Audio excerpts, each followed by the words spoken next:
Hello buddies, welcome back to our channel code buddy and मैं हूं ललित उपाध्याय। और आज की इस वीडियो में हम जानेंगे उन मिस्टेक्स के बारे में जो एज अ बिगिनर आप करते हो सी लैंग्वेज को सीखते टाइम। वो कौन कौन सी मिस्टेक्स हैं जो आपको नहीं करनी है एंड कौन कौन सी चीज़ें आपको करनी है जब आप सी लैंग्वेज का कोर्स ले रहे हो या फिर सी लैंग्वेज जो है वो सीखना स्टार्ट कर रहे हो। क्योंकि गैस बहुत सारे बच्चे ऐसे होते हैं जिनकी जो सी लैंग्वेज है वो फर्स्ट लैंग्वेज होती है, साथ ही साथ कुछ बच्चे ऐसे भी होते हैं जो कि किसी दूसरी लैंग्वेज से स्विच कर रहे होते हैं सी की तरफ। तो हम उन दोनों टाइप्स के स्टूडेंट्स के बारे में आज की इस वीडियो में बात करेंगे एंड क्या प्रॉब्लम्स वो फेस करेंगे ड्यूरिंग दिस कोर्स। क्योंकि गैस ये जो है हमारा सी लैंग्वेज का कोर्स है एंड इस फर्स्ट वीडियो में मैं चाहता तो आपको इंट्रोडक्शन भी बता सकता था, लेकिन मैंने ऐसा इसलिए नहीं किया क्योंकि सबसे पहले हमें ये जानना ज़रूरी है कि कौन सी प्रॉब्लम्स जो है हम फेस करेंगे एंड हमें कौन कौन सी चीज़ें नहीं करनी है, क्या क्या जो है हम गलत कर लेते हैं जिस वजह से हमें सी लैंग्वेज को सीखने में टाइम लग जाता है या फिर हमें वो समझ में नहीं आती है।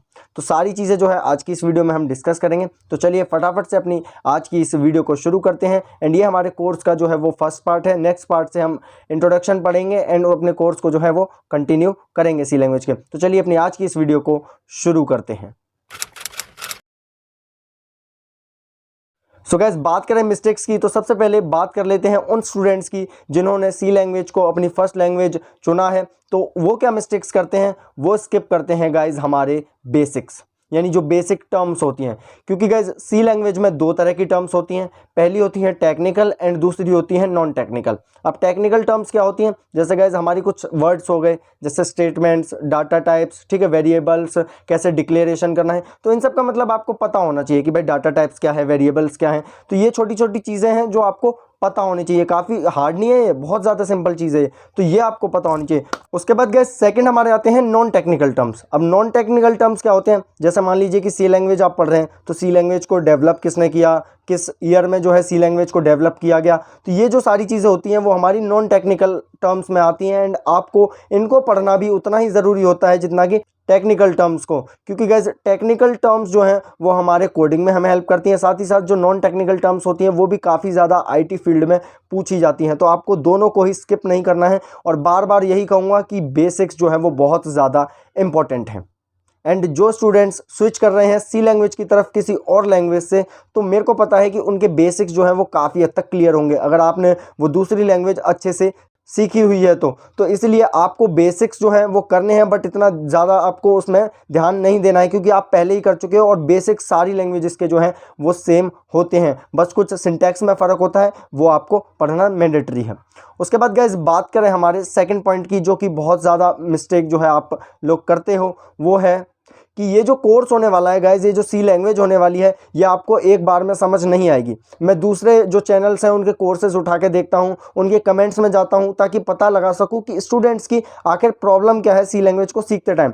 तो मैं एक ही कमेंट को बार बार रिपीट होते हुए देखता हूँ एंड वो कमेंट है कि सर हमें समझ में नहीं आ रहा, आप अच्छे से नहीं पढ़ा पा रहे हो। तो अगर आप भी इसी तरह के स्टूडेंट्स हो जो एक बार वीडियो देखते हो, समझ में आया तो ठीक, वरना छोड़ देते हो, तो आपको मेरे कोर्स से सीखने की कोई ज़रूरत नहीं है। आपको बुरा लग सकता है बट मैं आपको सीधे सीधे शब्दों में समझा रहा हूँ, क्योंकि गैस एक बार में तो आपको समझ में नहीं आएगा। कोडिंग इतनी आसान होती तो हर कोई नहीं कर लेता इसे।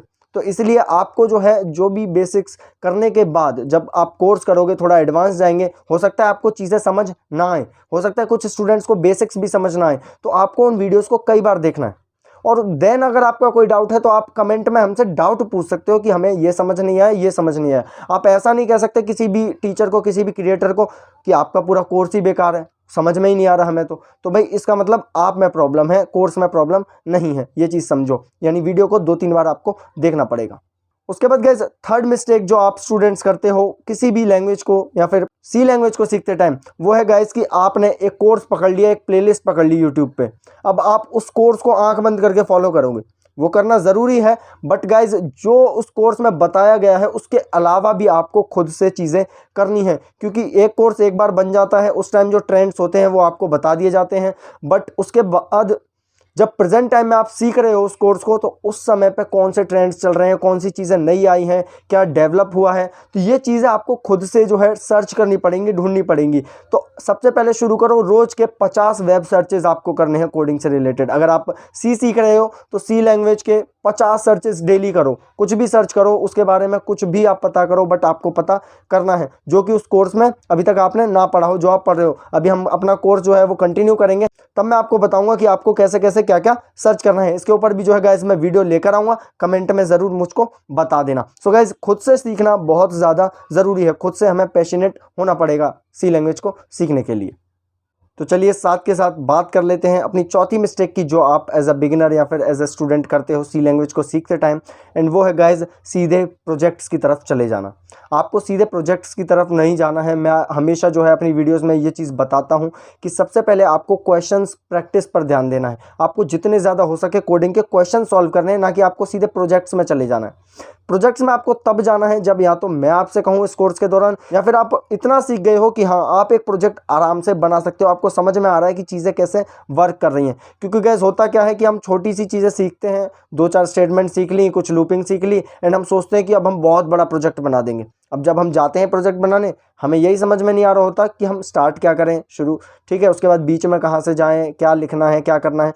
तो इससे काफ़ी ज़्यादा डिमोटिवेशन होती है। फिर आप सोचते हो कि यार मेरे तो लैंग्वेज समझ में ही नहीं आ रही। तो समझ में आपको तब आएगी, आप प्रोजेक्ट्स तब बना पाओगे जब आपके बेसिक्स क्लियर होने के साथ साथ, फंडामेंटल क्लियर होने के साथ साथ आपको जो है उसकी डीप नॉलेज होगी, एंड आपने क्वेश्चंस जो है भर भर के सॉल्व किए होंगे। एंड इस कोर्स में जो है हम क्वेश्चंस को भी काफ़ी अच्छे से सॉल्व करेंगे।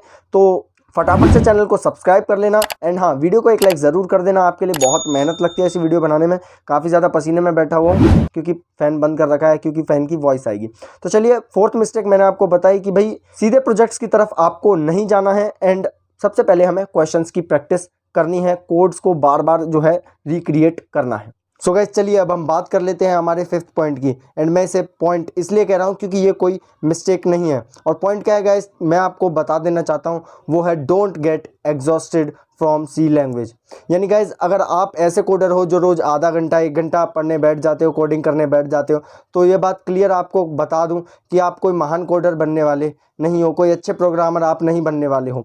अगर आपको सच में सी लैंग्वेज सीखनी है, सच में जो है इस कोर्स को फॉलो करके आपको आगे बढ़ना है, तो मेन मोटिव है कि आपको कम से कम 2 घंटे कोडिंग को देने होंगे। तो ये जो हमारा पॉइंट है वो है डोंट गेट एग्जॉस्टेड। ये गाइज मेरा पर्सनली खुद मैं आपको बता रहा हूँ कि आपको ऐसा करना बहुत ज़रूरी है। अगर आप 2 घंटे से कम कोडिंग को दे रहे हो तो बहुत ज़्यादा गलत कर रहे हो, अपने साथ भी कोडिंग के साथ भी। कम से कम 2 घंटे दो, एंड जब आप लगातार 10 दिन तक 2-2 घंटे तक कोडिंग करोगे तो 11वें दिन आप जो हो खुद से ही 2.5 घंटे कर देना 2 घंटे के टाइम को। अब ये चीज़ बोलने मैं आपको 10 दिन बाद नहीं आऊँगा, बट आपको याद रखना है, एंड ऐसे 10-10 दिन करके आधा घंटा बढ़ाते जाइए। इस तरह से आपका टाइम जो है वो सिटिंग टाइम बढ़ेगा, एंड आप कोडिंग पर फोकस जो है अच्छी तरह से कर पाओगे। क्योंकि गाइस 2 घंटे जो है वो कम से कम आपको देने पड़ेंगे, तभी आप जो हो कोडिंग को सीख सकते हो। So guys it's all about today's video, and I hope कि वीडियो आपको काफ़ी ज़्यादा पसंद आई होगी। हमारी सारी वीडियोस जो है वो आज की वीडियो की तरह बहुत ज़्यादा इंटरेस्टिंग रहती हैं, तो आप चाहें तो उन्हें भी देख सकते हैं। मैंने सी लैंग्वेज के कुछ प्रोग्राम्स पहले से ही कराए हुए हैं, बट हम जैसे जैसे कोर्स पढ़ेंगे तो कोर्स में भी जो है मैं आपको बता दूंगा। So guys thank you so much for watching this video, and goodbye. मिलते हैं नेक्स्ट वीडियो में।